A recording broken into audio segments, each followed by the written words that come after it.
It's Monday, the 30th of September 2024, and Seb, I thought I owed it to you to record this small video. Today's the first day that I'm taking a sabbatical from work, but will possibly be the last day of this particular career that I've built since I was a young teenager.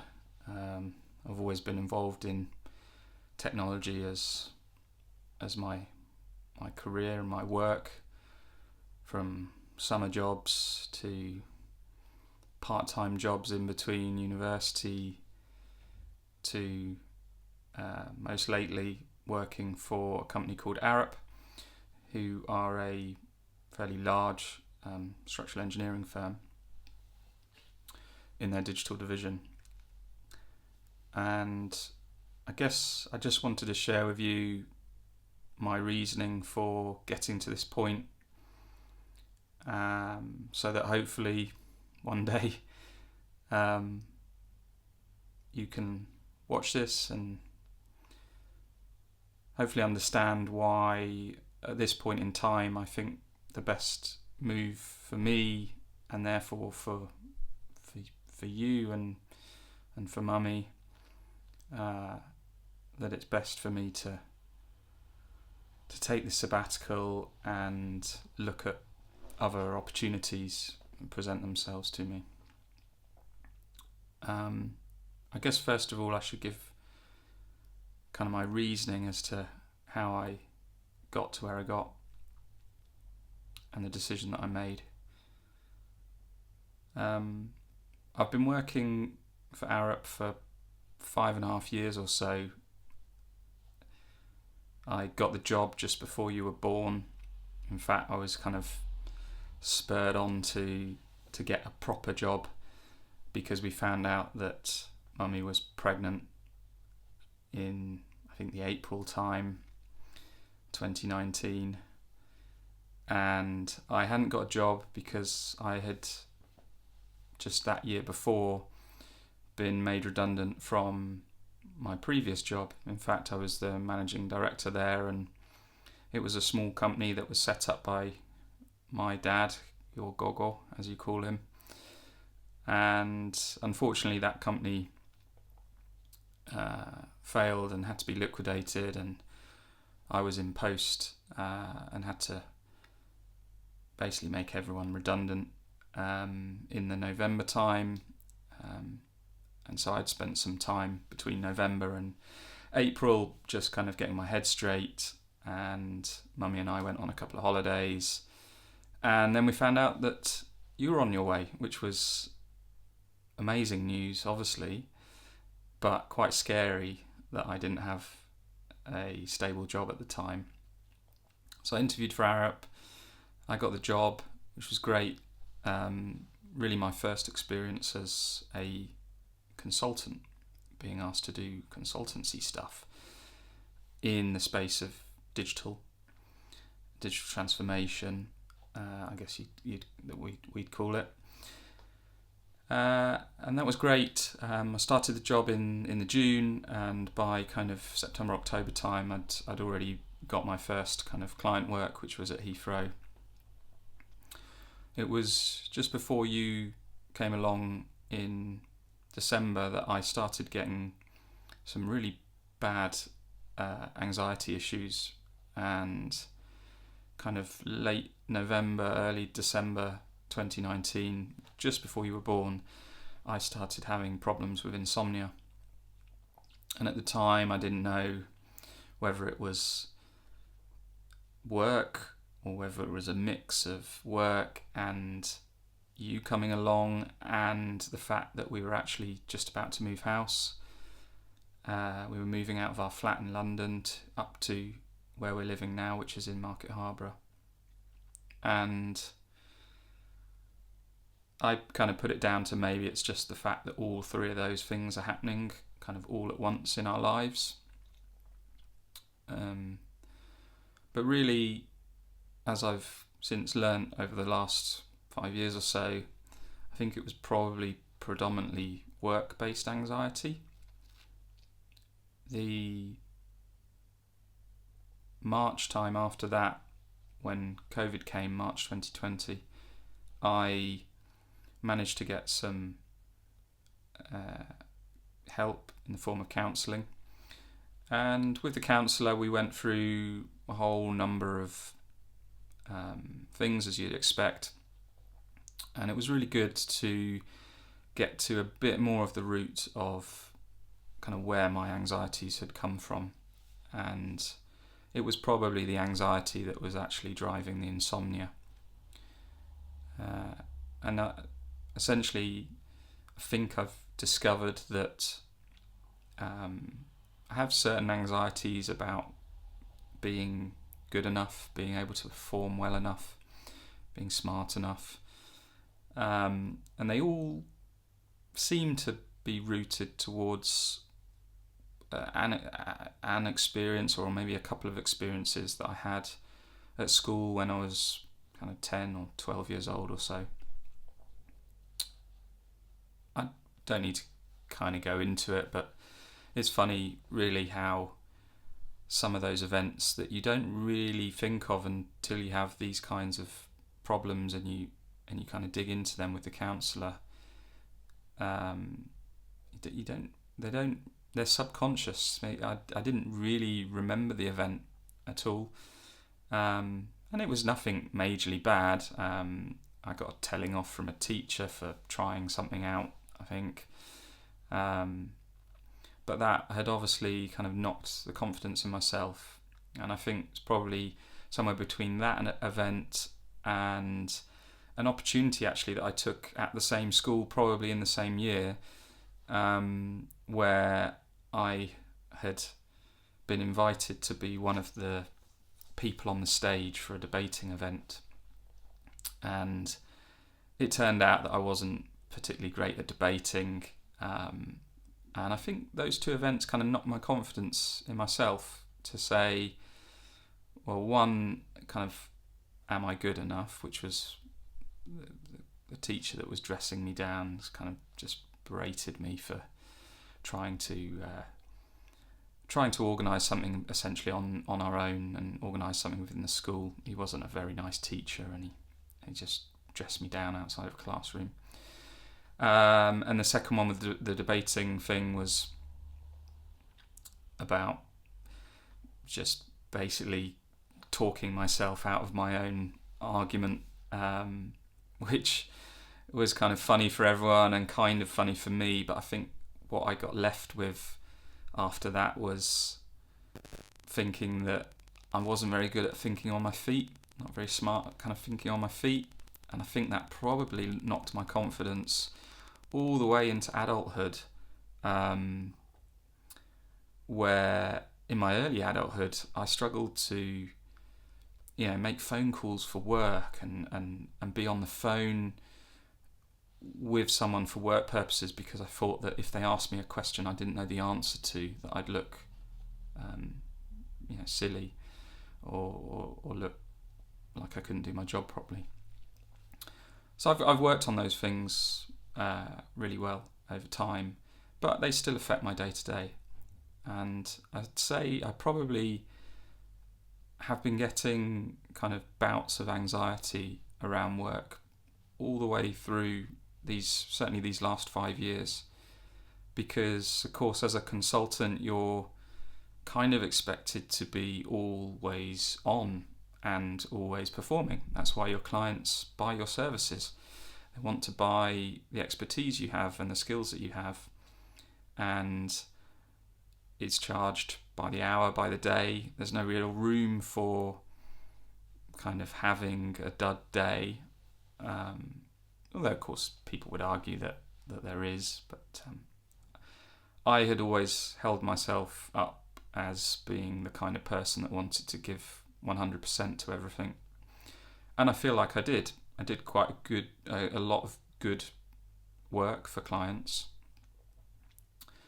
but I have always found it difficult to balance the kind of work and life demands, and giving 100% at work meant quite a lot of peddling behind the scenes, quite a lot of extra time in evenings and weekends, and a lot of kind of pent up just mental stress and anxiety around that. So, everyone gets the Sunday evening feeling, but I was getting the Sunday evening feeling a lot, certainly for the last 18 months, kind of worrying about the week that was going to be and how much work there was to do and whether I could do it. I mean, just to explain the kinds of work that I do, it's all around digital transformation for clients, digital programs that clients want to start and run. My main skill set is in project management and business analysis, as they call it. But really what I was doing is doing a lot of critical thinking all the time. So for a lot of the projects that I was working for clients on, there wasn't really a set way of doing something. It was very much up to me to find the most appropriate approach and do, just like I said, a lot of critical thinking to come to an answer for the client. That burden of critical thinking was, in the end, quite tiring. When you are using your brain in that way for an extended period of time, it gets really quite tiring. And that's what I was finding. And I, like I said, I had the kind of stress and anxiety of not just the critical thinking piece, but I always had the anxiety of was I skilled enough? Would my brain get to an answer that was obviously needed to be able to deliver for the client? And other people have much better kind of resilience mechanisms in that space. So some people can be happy that they are going to find the answer. They don't have it now, but they will find it. And some people don't really focus on will I get to the right answer. They just say, as long as I follow this approach, I will get to an answer, which will be fine for the client. So yeah, I struggled with in the work that I do. Like I say, there's no real defined approach. The subject matter is often very new and hasn't been done before. So, for instance, I was working on a project about digital twins, which are a fairly new concept, looking at how you essentially twin the digital with the physical environment, and from that digital twin you can therefore analyse the data and make better decisions. That digital twins have been around for a while. They've never been done at the kind of scale, the sector scale, that I've been looking at in the past year or so for this particular client. And so there is no predefined answer, and dealing with that level of uncertainty all the time is draining over time. I feel like I do it quite well in terms of dealing with uncertainty, but that level of uncertainty matched with my own anxieties is pretty difficult. At the same time, I'm getting quite long in the tooth, I guess you'd say, about technology in places. Certainly in the public sector, I am really struggling to find public sector clients that have been able to do digital well. And so working at Arup, which has been 95% public sector for me, I've experienced a whole number of projects, but I've been left with the feeling of questioning whether they're really successful. In my eyes, they kind of haven't been. And so whilst the work that we might do on a project is very good, the overall initiative rarely moves forward at the kind of pace it should. So I've written quite a lot of reports for clients that do end up on a shelf, or do fail to gain some funding that then takes them to the next level, or the client loses interest, or the client doesn't manage their stakeholders well, and therefore they can't gain support or traction for the project or the initiative. And so they kind of go nowhere, or they go nowhere for a while, and then they might resurface again with the allure of, potentially going somewhere, and then I work a little bit more on them, and then they don't go anywhere. And it's just kind of frustrating to see, a public sector and a bunch of public servants really that are, day to day in the project, very concerned about the way in which they're spending taxpayers' money, and we have to show that it's an effective way of spending shareholders' money, public taxpayers' money. But really, with all of this concern and the amount of inefficiency, they're spending more money, paying consultants to do projects that are deemed to failure than just to get on and do the thing. And the biggest thing that I've noticed in public sector projects like this is the sheer lack of leadership. I mean, obviously at my level I'm working with middle to middle upper management, but the way in which these projects have to go through is therefore on a very black and white kind of business case way, and what these projects all really need is some really decent leadership from a high up level to sponsor them and drive them through the really tough times when the business case isn't quite understood, when maybe it doesn't stack up quite yet, because it's really hard to find and measure the types of benefits that you're talking about when you're going through digital transformation. Invariably, in a lot of these public sector organisations, they don't even have the data to be able to measure the baseline, to be able to measure how bad the problem currently is.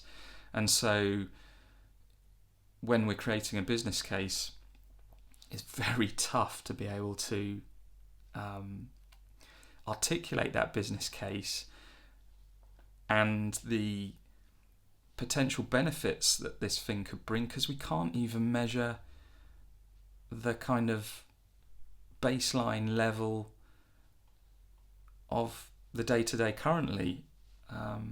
And so it's all too easy for stakeholders that have questions and queries about how great this thing is compared to something else that they could be doing, for them to disparage or not support the project or the business case that we're creating. And of course, all of this is kind of just FUD being thrown in and amongst all the other noise in the organisation, and therefore these business cases have such a slow trudge through the organisation, when really what's needed is digital transformation to be front and centre and to be driven way, way quicker than it is. In fact, where we're sitting right here in 2024, we're on the kind of precipice in the next few years of having things like autonomous vehicles on our road networks, which will be fleets of vehicles providing or able to provide massive amounts of telemetry data and information about the kind of operation of the transport network, certainly of the road network. And most of these organisations are just not ready for it. And if we start building infrastructure right now for the road network as it currently looks, road and transport networks, the same applies in the skies with, autonomous vehicles in the air. We start building this infrastructure right now for the current transport network. We're going to be building that infrastructure when actually the next generation of transport technology is coming online onto our roads and our skies and our railways. So this kind of digital transformation needs to happen yesterday, and I don't see that happening quickly.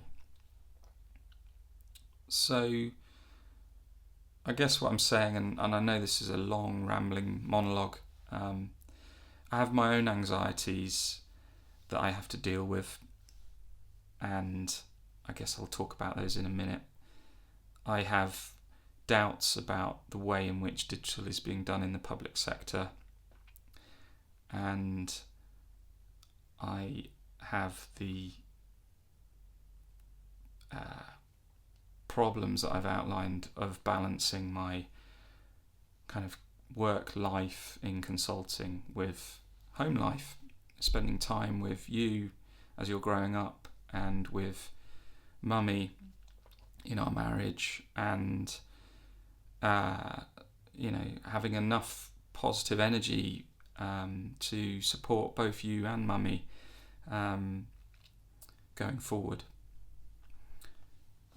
So that's that. I kind of came to the conclusion that I needed to do something rather than grinding on. And over the past year or so, I've spoken to a whole load of colleagues, friends, family members, and kind of come to the conclusion that what I needed was a bigger shift than just changing my job. It wasn't going to be changing my job for some of a consultancy, because I actually think that the company I work for is pretty good. It's got its own challenges, but all of these companies have challenges right now.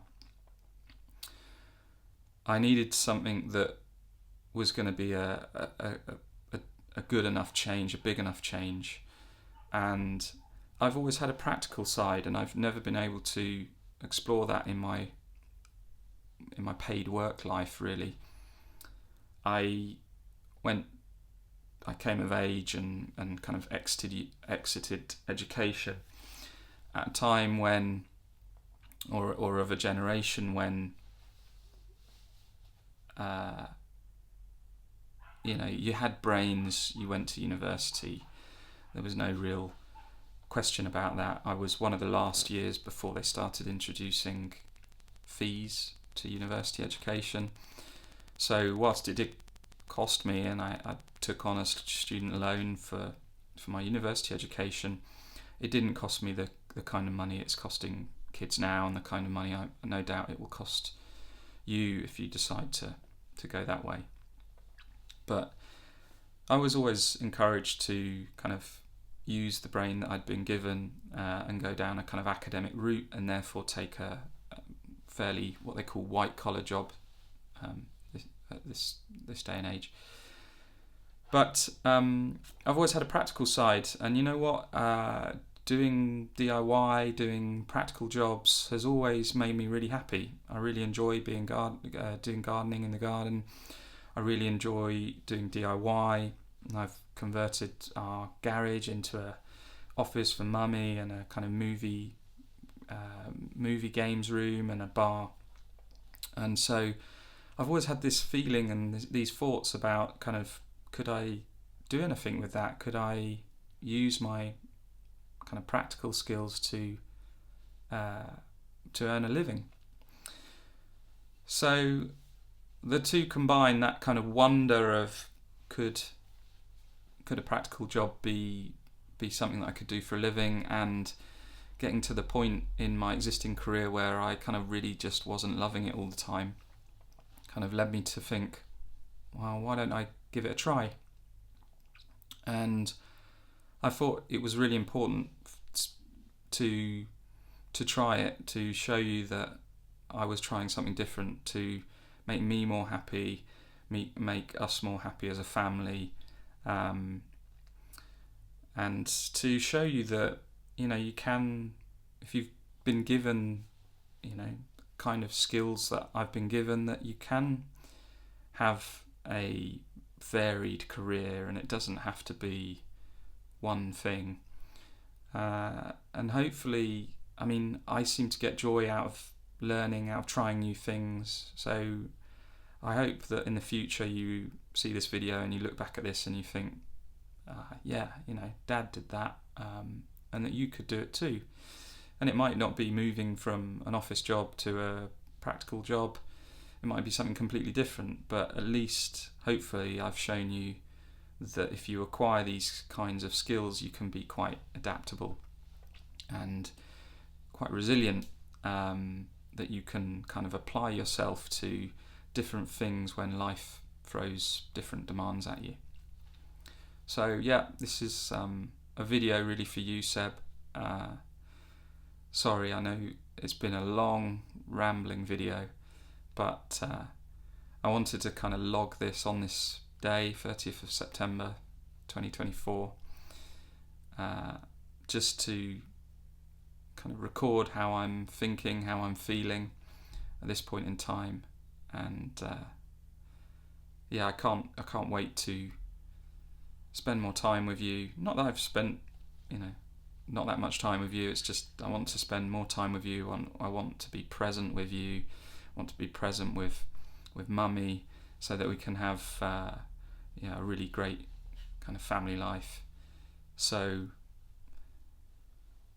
please do forgive me if this kind of doesn't work out, but I'm sure hopefully we'll get through it. And look forward to seeing you grow up.